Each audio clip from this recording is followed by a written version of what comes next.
কেতিয়াবা কিছুমান মুহূৰ্তত নিজৰ ভুল নাথাকিলেও আগবাঢ়ি গৈ নিজেই ক্ষমা খোজাটো জ্ঞানী মানুহৰ পৰিচয়।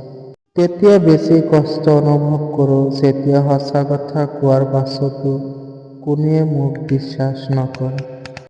আগতে মানুহৰ গড়বোৰ সৰু আছিল, মনবোৰ ডাঙৰ আছিল, কিন্তু আজিকালি মানুহৰ গড়বোৰ ডাঙৰ যদিও মনবোৰ সৰু হৈ গৈছে।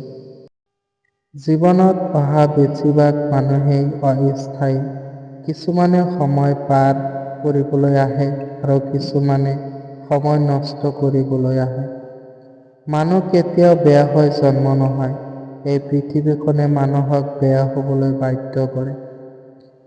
তোমাৰ কৰ্মৰ ওপৰত বিশ্বাস ৰাখিবা, ৰাশিৰ ওপৰত নহয়। কিয়নো ৰাম আৰু ৰাৱণৰ ৰাশি একে আছিল, কিন্তু ভাগ্যই কৰ্মৰ ওপৰতহে দুয়োজনক ফল দিছিল, ৰাশিৰ ওপৰত নহয়।